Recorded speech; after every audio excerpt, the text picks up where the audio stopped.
So once day I sit in the park and I think यार हम कैसे जो है ना एक ज़िंदगी में एक दौड़ में लगे रहते हैं। लाइक पहले 10th करो, 10th के बाद आपकी लाइफ आसान हो जाएगी जो हमें बताया जाता है। सो आप जब हम 10 करते हैं फिर हमें कहा जाता है 12th करो, फिर हम उसके पीछे एफर्ट करते रहते हैं। हमारी जो बिल्कुल जिसे कहते हैं ना पीक लेवल, जो हमारी उम्र का और जो हमारे टाइम का पीक लेवल होता है, उसको हम इस एफर्ट में गुजार देते हैं कि यार उसमें इतने नंबर आएंगे, उतने नंबर आएंगे, इतने ऐसे करके 12th भी हो जाती है। फिर हमें कहा जाता है अगर यूनिवर्सिटी ना पढ़ोगे तो तुम बेकार के हो, तुम्हारी 12th किसी काम की नहीं है अगर तुम यूनिवर्सिटी नहीं पढ़ोगे। फिर हम अपना पीक टाइम जो है ना अपने, जैसे आप कह लें कि जो हम बिल्कुल जिस टाइम में हम कुछ कर सकते हैं,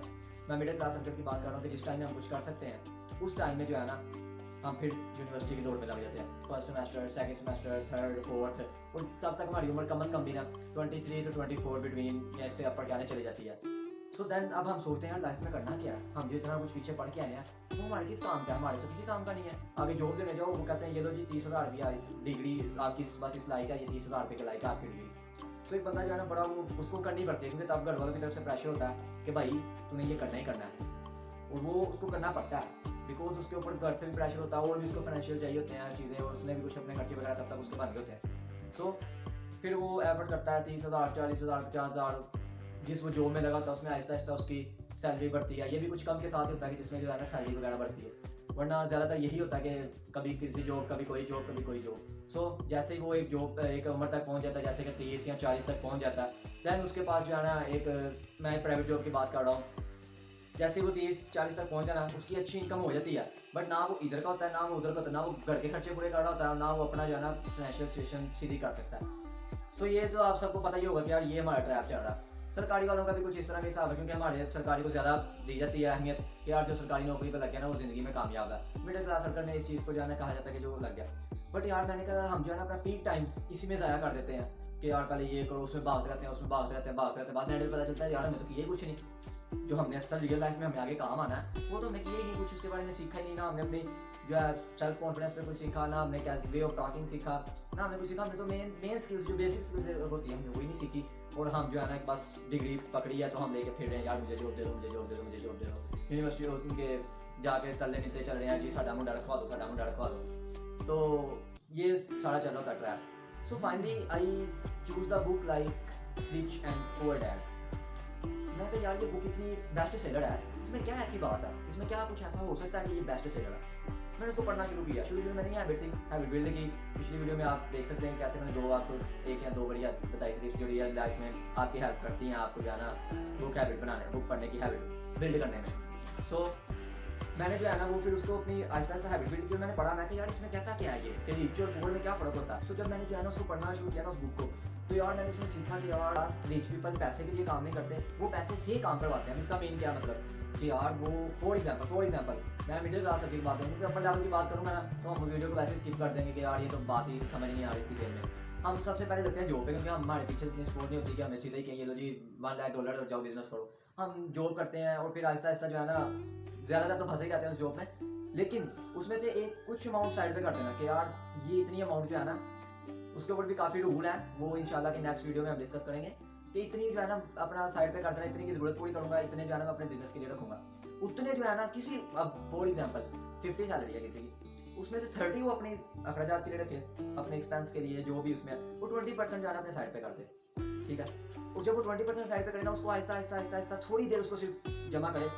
ठीक है। हमारे यहाँ पर ये भी एक बहुत मिथ होता है कि हम सारी ज़िंदगी पैसा जमा करते रहते हैं, बट हमें ये नहीं पता होता कि यार इसकी वैल्यू गिरती जा रही है। जैसे ही हम इसको जमा करें लॉन्ग टाइम के लिए जा रहे हैं, हम कहते हैं जी एक साल में 1 लाख जमा हो गया, बट उसकी वैल्यू वो लाख नहीं रहती जो 1 साल पहले थी। सो ये भी एक अलग टॉपिक है, इसको अलग डिस्कस करेंगे। सो पहले उसको थोड़ी देर में ना उसको जमा करें कि इतने को हो जाए कि वो किसी छोटे से काम शुरू करने के लिए लग जाए।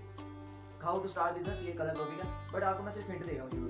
कि यार तू छोटे से किसी काम में लग जाए, वो थोड़ी सी अमाउंट, उससे हमें हो सकता है 90% चांस होता है वो काम फेल हो, 99% भी हो सकता है, बट आपको जो सिर्फ 1% लर्निंग मिलेगी ना वो आपको आहिस्ता आहिस्ता उठाएगी। जो आप पहली दफ़ा फिर 10 आइडिया आपके पास होंगे, आप उसमें से 5 लगाएंगे, 6-7, आपके 10 में से 5-7 फेल हो, आप समझ लें कि होने हैं, अपने माइंड में ये बना लें कि 10 में से 5-7 फेल होने हैं, उनमें से 1-2 ऐसा काम करना है कि उसने आपको 5-7 का भी जो है ना सारा वो पूरा कर देना। सो उसके बाद उन्होंने कहा कि वो पैसे के लिए काम नहीं करते, पैसे से काम करवाते हैं। तो उनका ये मतलब है कि वो ऐसे पैसे से काम करवाते हैं। सेकंड उनका जो है ना वो भी इसी से रिलेटेड है कि वो अपना बिजनेस स्टार्ट करते हैं, mind your own business. Own business Aahista Aahista यार अब आपके पास पहले इतनी अमाउंट नहीं है,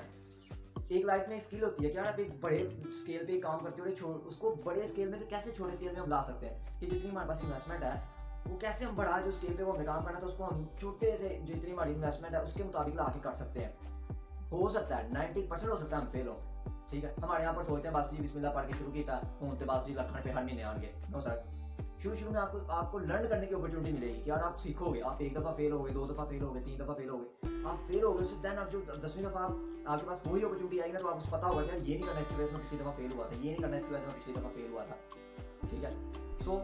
जैसे ही आप उस लेवल तक पहुँचेंगे कि 10वीं में आप कामयाब हो जाएंगे, आपकी सारी जो पीछे नाकामियाँ ना वो छुप जाएंगी आपकी कामयाबी के पीछे,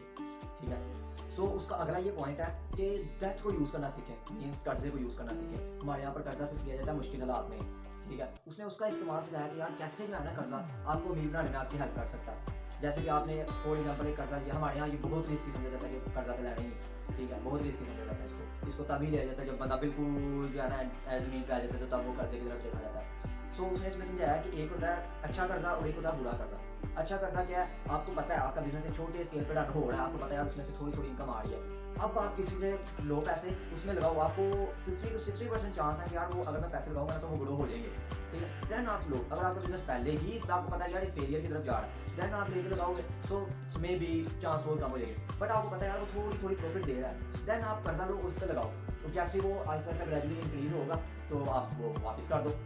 सो ये भी उसने बताया। उसके बाद उसका पॉइंट था इमोशन, यूज योर इमोशन। हमारे यहाँ पर क्या था, फॉर एग्जाम्पल अगर किसी ने कर्जा लिया या फॉर एग्जाम्पल कोई ऐसी सिचुएशन आ गई है, हमारे लोग मेंटली इमोशनल स्ट्रॉन्ग नहीं होते, उनके ऊपर जैसे कोई बुरा वक्त आता है ना वो गिरे वो पड़े, बड़े बड़े स्ट्रॉन्ग आदमी आपने लाइफ में देखे होंगे, जैसे बुरे वक्त आते हैं ना आप कहेंगे यार ये बंदा इतना मेंटली स्ट्रॉन्ग वीक था कि यार इस हालात में आ गया, ये बहुत से आपने ऐसे देखे होंगे। सो उसने यहाँ पर क्या कहा, उसने कहा पहले इमोशनल स्टेबल हो के इमोशनल जो है ना अपना, ये मैं थोड़ा सा इसको जरा साइड पे रिलेट कर रहा हूँ कि इमोशनल स्टेबिलिटी और माइंड सेट जिस जो होता है ना, थोड़ा सा मैं इस कॉन्सेप्ट को साइड पे लेकर जा रहा हूँ, उस बुक्स के कॉन्टेक्स्ट से थोड़ा सा मैं साइड पे लेकर जा रहा हूँ कि इमोशनल स्ट्रॉन्ग बंदा जो है ना वो बिजनेस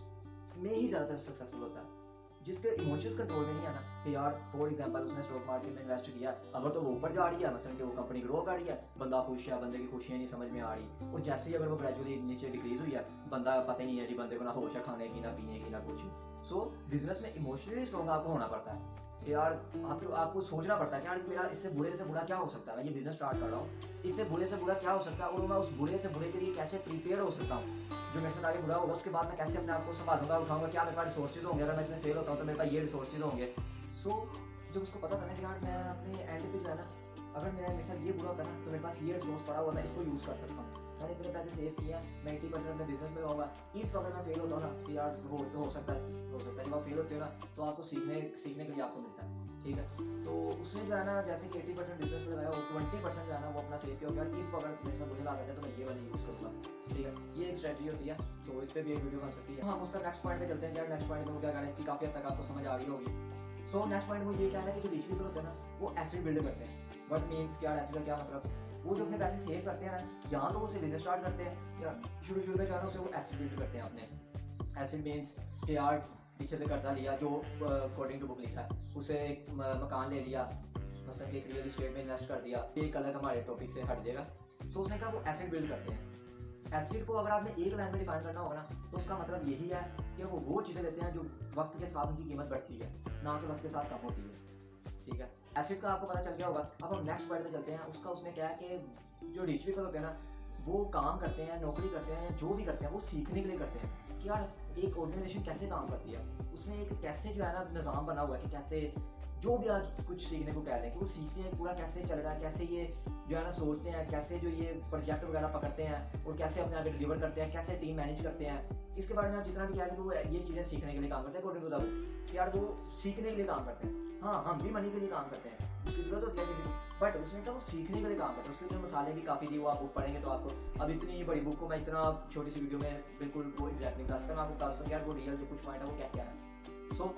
लास्ट पॉइंट उसका यही था कि यार वो सीखने के लिए जॉब करते हैं, सीखने के लिए कहीं वो कुछ काम करते हैं। यार मैं अपना काम जो है ना कैसे शुरू कर सकता हूँ और मुझे इस जॉब से जो है ना सीखने के लिए क्या क्या मिल सकता है जो मुझे अपना काम स्टार्ट करने में हेल्प करेगी। सो लास्ट पॉइंट उसका यही था।